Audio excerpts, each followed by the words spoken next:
শুরু করার জন্য একটি ভিডিওকে টাইমলাইনের মধ্যে টেনে নিয়েছি। শুরুতে আমি দেখাবো সবথেকে সোজা কি করে ট্রিম করতে হয় বা ছোট করতে হয়। তারপরে ধীরে ধীরে কঠিনের দিকে যাব। শুরুতে এই সিলেকশন কিতে আমরা প্রেস করলাম, না হয় আমরা কিবোর্ডে ভি প্রেস করতে পারবো। ভি প্রেস করলেও এই সিলেকশন কিটা সিলেক্ট হয়ে যাবে। ভি।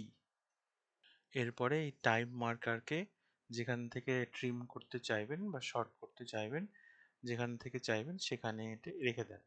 এখন ধরো এখান থেকে করতে চাইছো, তাই এটাকে ধরে এই অবধি রেখে দিলে, তাহলে এখান থেকে ট্রিম হয়ে গেল। এখন এই ক্লিপটাকে টাইম লাইনের একদম শুরুতে টেনে দিলাম, তাহলে এখান থেকে শুরু হবে। চলো দেখি কি করে শর্টকাটের মাধ্যমে আমরা এই জিনিসটাই করতে পারি, যাতে বারবার তোমাকে রিপোজিশন করতে না হয়। অটোমেটিক্যালি এটা যদি করতে চাও তাহলে কন্ট্রোল প্রেস করে এটাকে টেনে দিলেও এটি এমনি ছোট হয়ে যাবে। ঠিক আছে, এটা একটা ট্রিম হয়ে গেল সুন্দর। এটা আমরা এই ক্লিপটা শেষের দিক থেকেও করতে পারবো কন্ট্রোল প্রেস করে।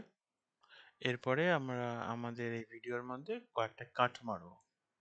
এইটার জন্য তুমি এই রেজার টুলে প্রেস করতে পারবা, বা যদি কিবোর্ডে সি প্রেস করি তাও ডাইরেক্টলি এই রেজার টুলটা বা ব্লেডের মতো টুলটি সিলেক্ট হয়ে যাবে। এবার এরপরে যখন আমরা এটা কাটটা করে নেব, তখন শুরুতে যেভাবে আমি দেখালাম সেভাবেও আমরা এটা সিলেক্ট করে এখান থেকেও এটা ট্রিম করতে পারবো, যে কোনো দিক থেকে। মনে রাখবে, তুমি যদি কন্ট্রোল কিটা প্রেস করে থাকো তাহলে অটোমেটিকলি এই গ্যাপটা ডিলিট হয়ে যাবে। না হয় আমরা রাইট ক্লিক করে রিপেল ডিলিটও প্রেস করতে পারি। শেষে আমি একটা জিনিস শেখাতে চাই যে কি করে ডিলিট করতে হয়। ধরো এই মাঝখানের এই ক্লিপটা আমাদের আর দরকার নেই। আমরা যদি এটাতে ক্লিক করে ডিলিট কি প্রেস করি, তাহলে আমরা এটা ডিলিট করে দেবো, কিন্তু মাঝখানে আবার এতটা ফাঁকা জায়গা থাকবে। তাই আরেকটা পদ্ধতি আছে, যদি আমরা শিফট প্রেস করে এইটা ধরো সিলেক্ট করে যদি ডিলিট মারি, তাহলে নিজে নিজে এই জায়গাটাও পূরণ হয়ে যাবে।